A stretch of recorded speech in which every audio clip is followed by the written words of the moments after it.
Umatmu yang mana? Orang-orang Aceh Timur yang subuh jamaahnya rajin di Kapolres, di Mapolres Aceh Timur, mereka bagaimana Jibril?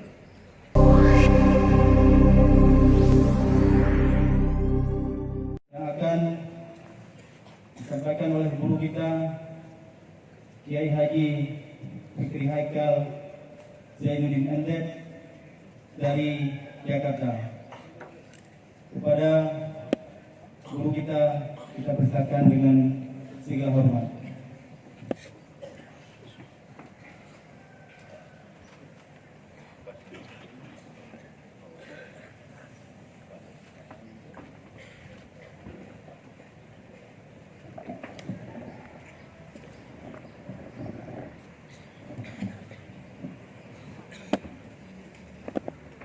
Assalamualaikum warahmatullahi wabarakatuh. Bismillah walhamdulillah, salatu wassalamu ala rasulillah. Yang mulia para ulama, para pimpinan pondok pesantren, para abu, mobil khusus Abu Kaya Pasih, Abu Kedua, dan para abu-abu yang lainnya, mata'anallah bituli hayatihim. Yang saya hormati Bapak Bupati, Bapak Kapolres Aceh Timur, Bapak-bapak pejabat pemerintah baik sipil, TNI maupun Polri, Ibu bapak, saudara-saudara kaum muslimin yang berbahagia. Sejarah mencatat tidak ada seorang pemimpin pun di dunia ini yang cintanya kepada umat dan rakyat dari dunia sampai akhirat kecuali Nabi Muhammad Sallallahu Alaihi Wasallam. Apa bukti kecintaan Nabi kepada kita? Pertama, untuk ukuran hidup masyarakat Aceh Timur, Nabi Muhammad itu hidupnya sederhana,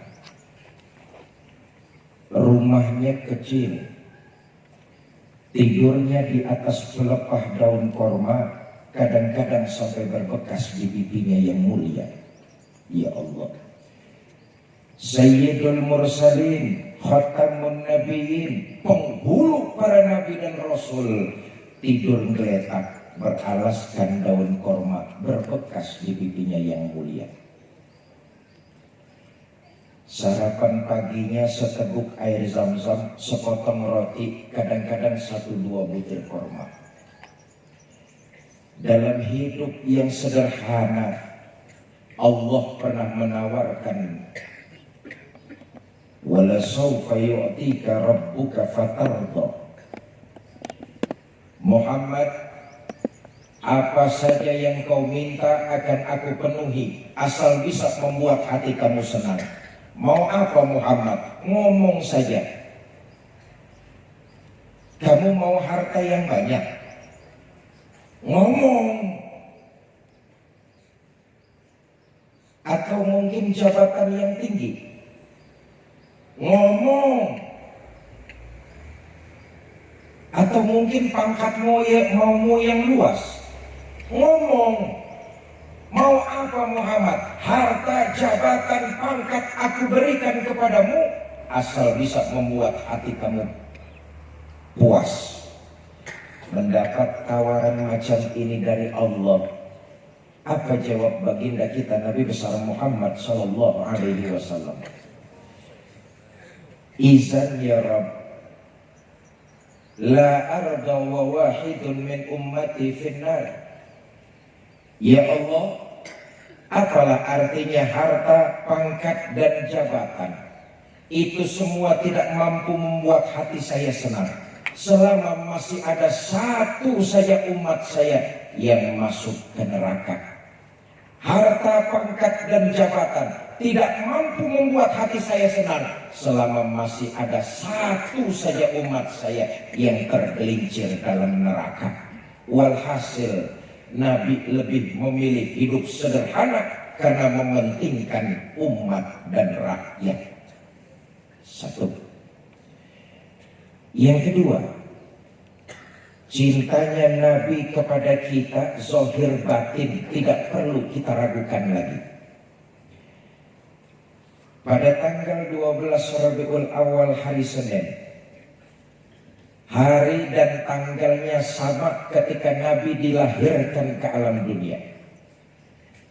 Ketika itu Allah memerintahkan malaikat Israel, labbaik ya Allah, turun ke alam dunia, ambil roh kekasihku Muhammad. Turun malaikat Israel ditemani dengan malaikat Jibril ala suratil insan dalam bentuk manusia. Nabi lihat sebelah kanan malaikat Jibril, sebelah kiri malaikat Israel. Beliau berkata kepada malaikat Jibril, "Jibril, ajal saya sudah dekat." "Iya Muhammad, ajalmu sudah dekat." Kalau ajal saya sudah dekat Jibril, akhbirni mali indallahi minal karamah. Jibril, tolong kasih tahu kemuliaan apa yang bakalan saya terima begitu saya menghadap Allah Azza wa Jalla. Kata malaikat Jibril, "Oh Muhammad, enggak usah khawatir. Inna abwabas sama qad futihat." Pintu-pintu langit sudah terbuka. Para malaikat sudah menunggu dan siap menyambut kedatangan ruhmu yang suci. Enggak usah khawatir Muhammad. Alhamdulillah, saya diberikan begitu luar biasa keistimewaan. Pintu langit sudah dibuka, para malaikat sudah menunggu dan siap menyambut kedatangan saya. Alhamdulillah. Tapi bukan itu Jibril yang saya maksud.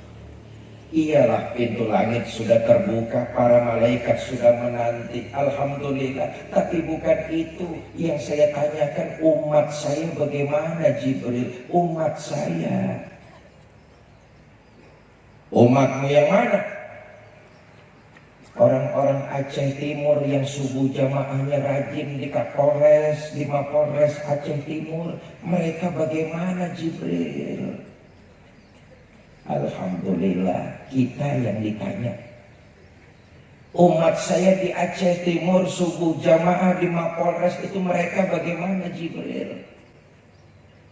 Oh, umatmu yang subuh jamaah di Mapolres, nggak usah khawatir Muhammad.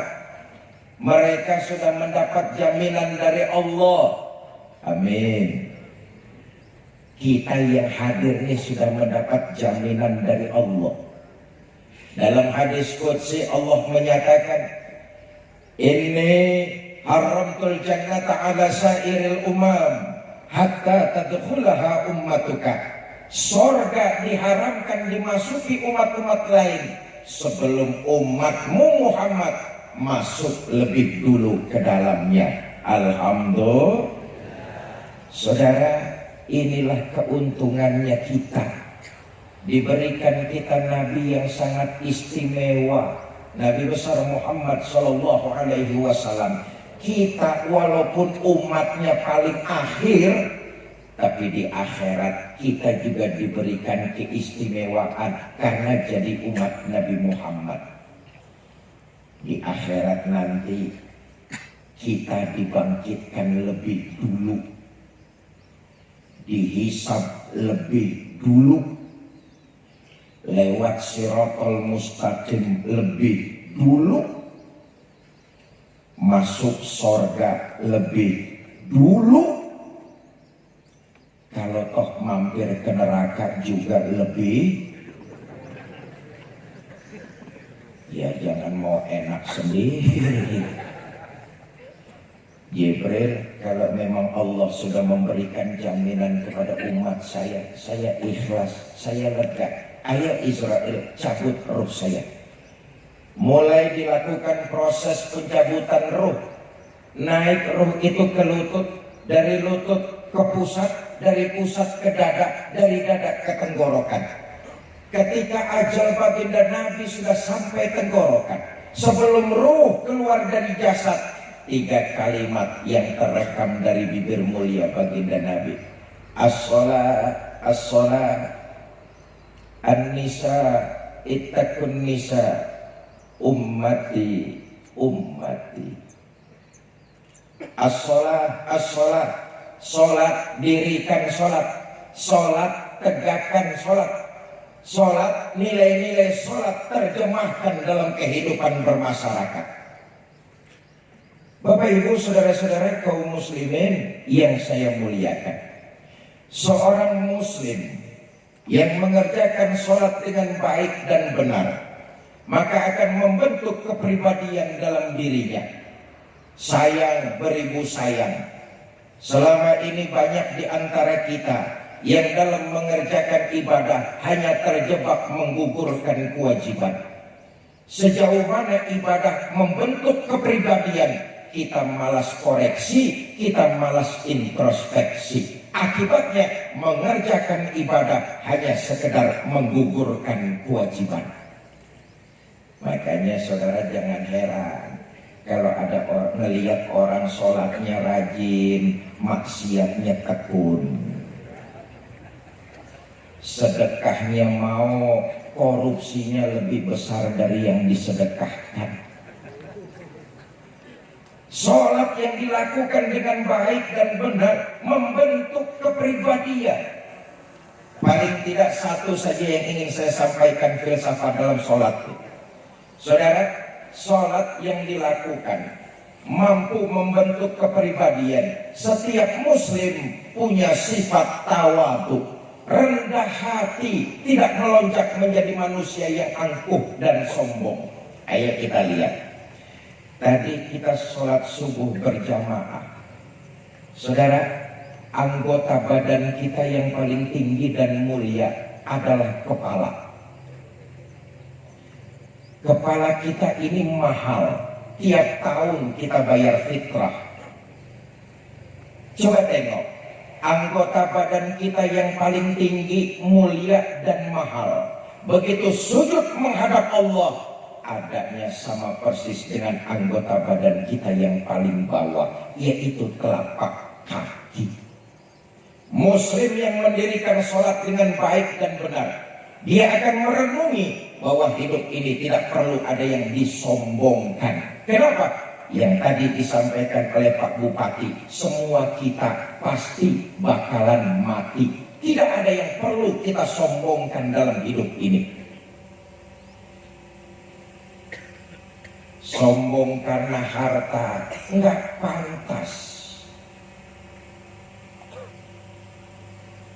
Memangnya apa yang kita punya dalam hidup ini? Kita merasa kita jadi orang kaya. Berapa banyak harta kekayaan kita sih? Kita merasa kita berkuasa. Memangnya berapa lama jabatan kita sih?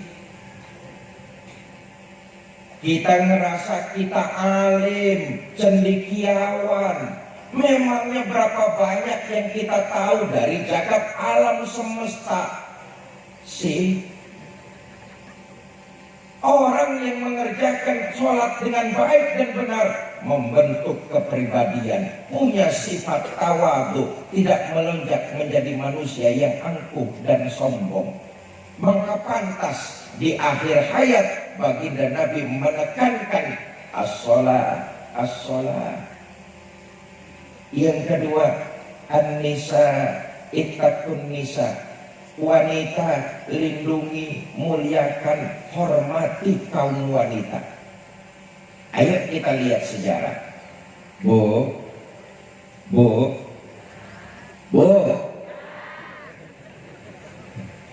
Ibu nih hutang jasa teramat besar dengan baginda Nabi Muhammad SAW. Tengoklah sejarah. 15 abad yang lalu sebelum baginda Nabi dilahirkan ke alam dunia, wanita diperlakukan sangat buruk dan sangat hina. Ini sejarah mencatat. Kaum wanita diperlakukan sangat buruk dan hina. Saat itu sebuah keluarga kalau memiliki anggota keluarga wanita dianggap aib. Kenapa? Anak perempuan, anak wanita tidak bisa diajak ikut berperang. Kegemaran suku-suku ketika itu berperang antara yang satu dengan yang lainnya. Punya anak perempuan dianggap membawa aib keluarga. Apa yang diperlakukan? Wanita, anak perempuan ketika itu dikubur hidup-hidup. Ini salah satu membuktikan zaman jahiliyah. Enggak cuma diperlakukan buruk kaum wanita, tapi juga diperlakukan begitu sangat hina. Lihat lagi sejarah. Saudara, 15 abad yang lalu dunia cuma ada tiga peradaban besar. Romawi, Yunani, Asia Tenggara. Ketiga-tiganya sangat merendahkan dan menghina kaum wanita. Di Romawi, seorang bapak boleh memperjualbelikan anak gadisnya. Di Yunani, seorang suami menjadikan istri komoditas barang dagangan di pasar. Na'udzubillah min. Bahkan di Asia Tenggara, di Cina, dinasti terakhir kerajaan Ming di Cina konon pernah membangun istana dengan 1000 kamar. Kenapa? Karena istri raja 1000. Istri raja 1000. Istri raja 1000. Saya nggak bisa pikirkan kalau raja istrinya sampai 1000, itu raja kapan sempat pakai kolornya?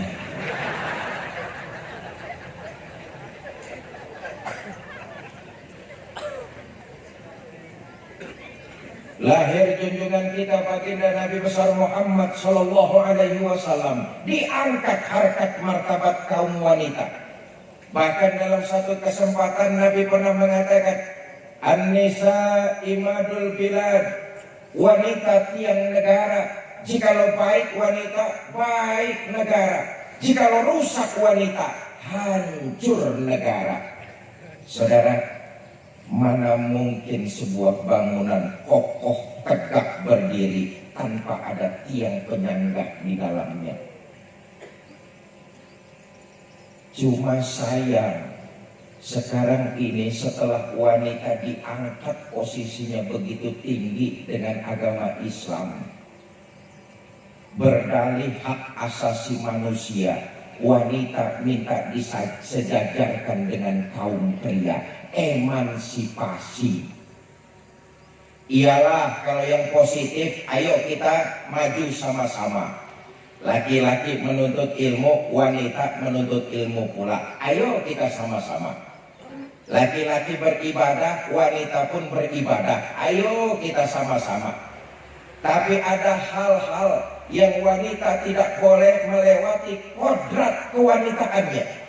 Sebab kalau wanita melewati kodrat kewanitaannya, maka itu akan kembali merendahkan posisi kaum wanita.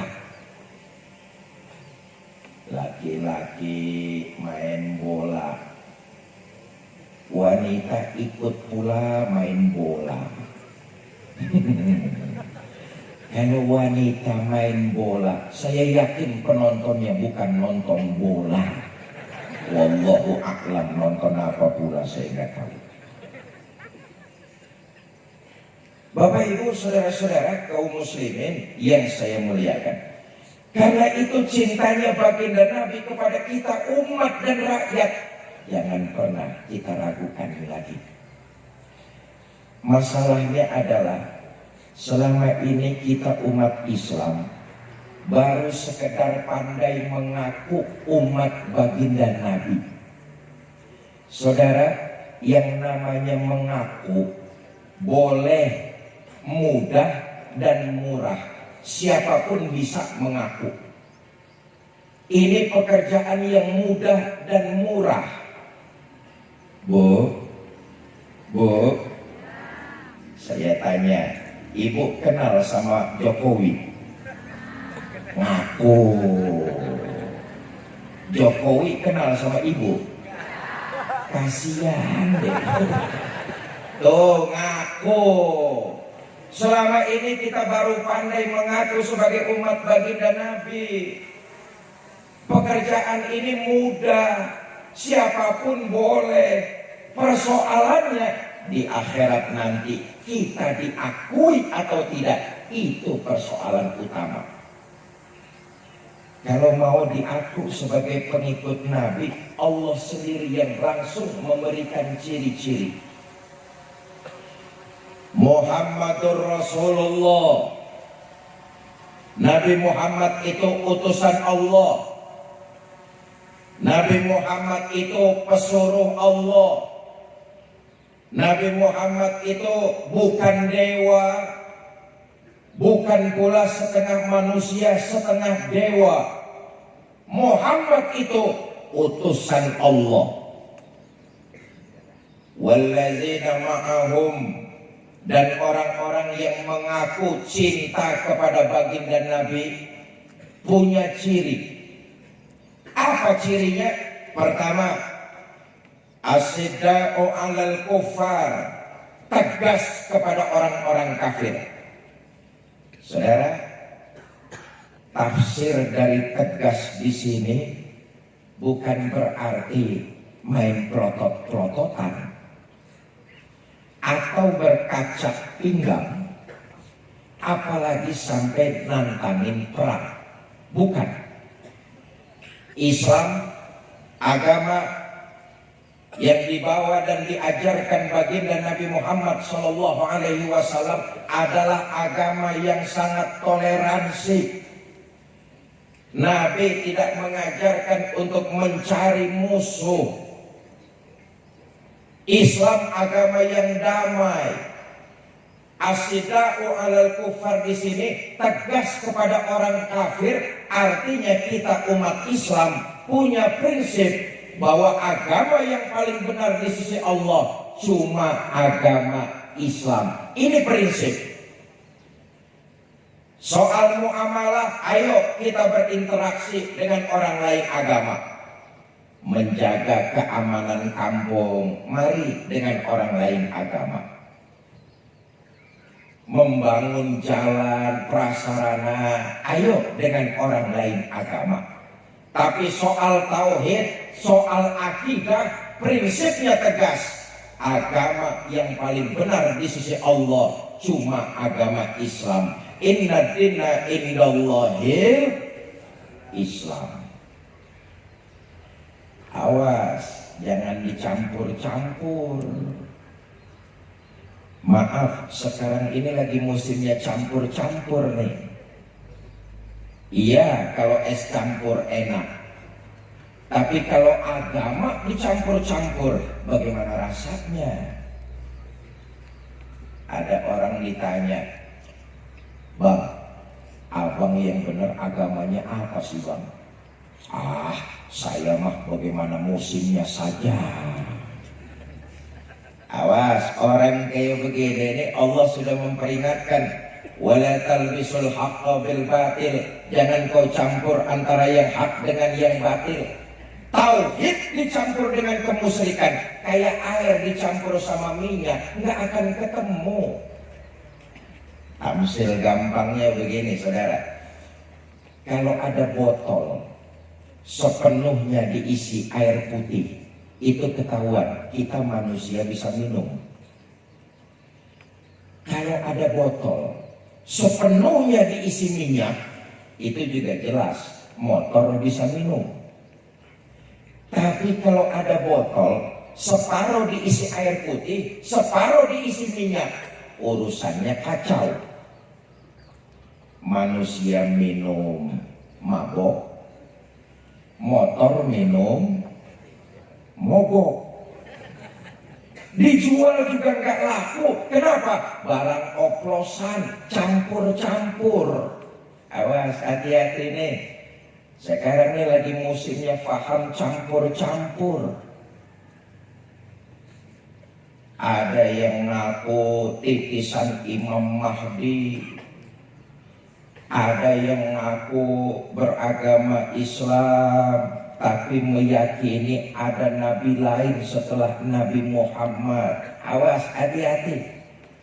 Tujuannya tidak lain dan tidak bukan adalah mendangkalkan keyakinan kita umat Islam. Aliran-aliran yang coba masuk ke tengah-tengah masyarakat kita umat Islam, tujuannya jelas mendangkalkan, menggerogoti akidah kita. Hati-hati nih. Tempo hari di Jakarta itu Pak Bu, Jakarta itu gudangnya ulama sekaligus tempatnya maksiat pula. Aliran-aliran seperti itu di Jakarta masuk lebih awal.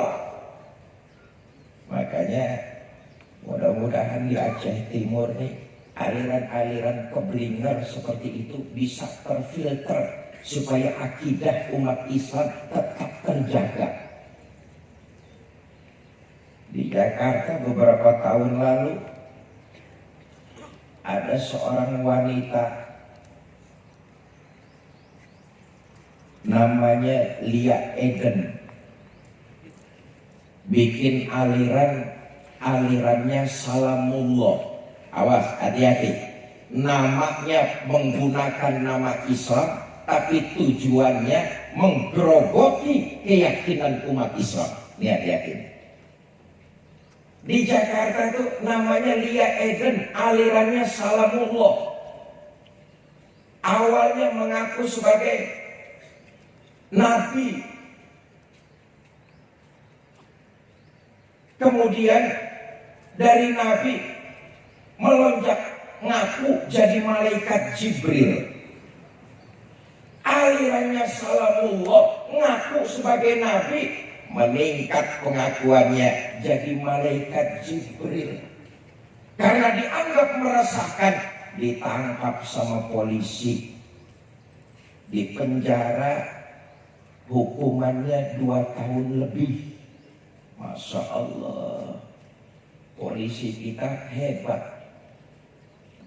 Mapolres Aceh Timur, Polisi Republik Indonesia benar-benar luar biasa dalam rangka menjaga keamanannya. Lihat saja, satu-satunya polisi di dunia yang bisa menangkap malaikat Jibril cuma polisi Indonesia. Hati-hati nih, hati-hati. Maka saran saya, adik-adik saya, para remaja, para pemuda, hadirlah di majelis ilmu sebanyak-banyaknya. Cari guru sebanyak-banyaknya. Apalagi Aceh ini, khususnya Aceh Timur, pondok-pondok pesantren hebat-hebat muncul dari sini. Karena itu hadirlah di majelis-majelis ilmu, perbanyaklah cari guru. Pesan saya cuma satu, teliti silsilah gurunya. Kalau keluar dari Ahlus Sunnah wal Jamaah, mendingan juga tidak usah. Jelas, jelas, memfilter aliran-aliran keblinger. Belum lama di Jawa Timur bagian timur ada kiai gaul, namanya Kiai Roy. Kiai Roy pernah mengeluarkan fatwa untuk menambah kekhusyuan ibadah sholat. Sholat boleh pakai bahasa masing-masing. Na'udzubillah min dzalik. Saya nggak bisa bayangkan kalau sholat pakai bahasa masing-masing. Masjid kita ramai, Pak. Yang imam orang Jawa, takbir pakai bahasa Jawa. Gusti Allah kang gede temen. Ramai masjid kita. Masuk orang Betawi ikut sholat berjamaah jadi makmum, takbir lagi pakai bahasa Betawi. Tuhan yang gede banget. Makin runyam urusannya. Masuk saudara kita dari Maluku ikut sholat berjamaah, takbir pula pakai bahasa Ambon. Tuhan, saya nggak ada lawan. La ilaha illallah. Hati-hati. Karena itu adik-adik saya para remaja, santri, kami ini yang tua-tua menaruh harapan banyak di atas pundak kalian. Bagaimana Aceh Timur 30 tahun yang akan datang? Bagaimana Aceh 30 tahun yang akan datang? Bagaimana Indonesia 30 tahun yang akan datang? Bagaimana Islam di Indonesia 30 tahun yang akan datang? Kalianlah jawabannya. Bapak Ibu, saudara-saudara kaum muslimin yang saya muliakan, as-sida'u 'alal kufar, tegas artinya punya prinsip, punya keyakinan yang tidak ada tawar-menawar. Satu. Yang kedua, rohama'u bainahum, kasih sayang sesama umat Islam. Inilah ciri pengikut baginda Nabi, di akhirat diakui sebagai umat beliau. Kalau dengan orang lain agama tegasnya bukan main. Kembali ke dalam sesama muslim, kasih sayangnya luar biasa. Bapak Ibu, sebagai makhluk zon politiken, makhluk sosial, kita bermasyarakat, tentu di tengah-tengah kita pasti akan terjadi perbedaan. Perbedaan merupakan sunatullah. Tidak usahlah kita perbedaan-perbedaan yang susah-susah. Pagi ini kita kumpul di sini ada 1.000 orang nih. Lebih ya, 2.000 orang ada di sini. Kurang lebih 2.000 orang kumpul di sini. Saya tanya, ada nggak yang raut wajahnya sama? Jangankan raut wajah sama, senyum kita pun berbeda-beda. Betul? Karena itu perbedaan merupakan sunatullah. Sampai kiamat tetap akan ada. Ruhama'u bainahum, kasih sayang sesama kita. Walaupun terjadi perbedaan di antara kita, jangan perbedaannya yang kita lihat, tapi terus cari persamaan. Walaupun kita berbeda, tapi kita mampu saling menghormati, saling menghargai, dan tetap saling mencintai. Berbeda partai boleh, berbeda pilihan boleh. Yang tidak boleh kalau berbeda pilihan sama-sama muslim main plotot-plototan. Itu yang tidak boleh. Karena itu 2019 sudah kita tinggalkan, masuk 2020. Kalau mau mempercepat pembangunan di kabupaten yang kita cintai ini, ayo kita bergandengan tangan. Ringan sama kita jinjing, berat sama kita pikul, berdiri sama kita tinggi, rendah sama kita duduk, bergandengan tangan. Walaupun ada perbedaan, saling menghormati, menghargai, dan tetap saling mencintai. Rukun membangun kabupaten kita yang tercinta. Ruhama'u bainahum. Yang ketiga, kalau mau diaku sebagai pengikut baginda Nabi, rukaan sujadah, ruku dan sujud. Bapak Ibu, saudara-saudara kaum muslimin yang saya muliakan, inilah pejuang-pejuang subuh yang melakukan ruku dan sujud ketika pergantian hari. Malaikat berganti jam shiftnya. Pejuang-pejuang subuh sudah hadir di sini. Para malaikat yang akan melaporkan kitab malamnya akan naik ke langit. Mereka melihat orang-orang pejuang subuh hadir untuk menegakkan sholat. Laporannya kemudian langsung diterima oleh Allah Subhanahu wa ta'ala. Kenapa? Ruku dan sujud ketika pergantian malam dengan siang, malaikat malam naik, turun malaikat siang, maka malaikat malam membawa laporan manusia-manusia, hamba-hamba Allah yang sujud ketika menegakkan sholat subuh. Yang keempat, yabtaguna fadlan minallahi wa ridwana. Pecinta Nabi Muhammad, seorang muslim dalam bekerja, berusaha, ikhtiar, dia selalu dalam pertanyaan yang saya kerjakan ini Allah ridho apa tidak. Seorang muslim dalam berikhtiar, dia dibatasi dengan satu pertanyaan, yang saya lakukan ini Allah ridho apa tidak. Sehingga apapun tindakannya, apapun perbuatannya, tidak menghalalkan segala macam cara. Muslim dalam bekerja dan berusaha, dia selalu dibingkai dengan pertanyaan, yang saya kerjakan Allah ridho apa tidak. Pak, saya ingin naik jabatan, tapi kalau harus jilat yang atas, injak yang bawah, sikut kiri dan kanan, Allah ridho apa tidak? Saya ingin banyak uang, tapi kalau harus makan renten, buka peternakan tuyul, Allah ridho apa tidak? Dalam bekerja, dalam mencari rizki, tidak menghalalkan segala macam cara. Yang terakhir, kalau mau diaku sebagai pengikut baginda Nabi di akhirat nanti, simahum fi wujuhihim min asaris sujud. Di wajah mereka akan tampak tanda bekas sujud. Apa tanda bekas sujud? Ketika hidup di Aceh Timur, wajah kita sering terbasuh air wudhu untuk mendirikan sholat. Dalam kesempatan lain Nabi pernah mengatakan, inna ummati ya'tuna yaumal qiyamah ghurran muhajjalin.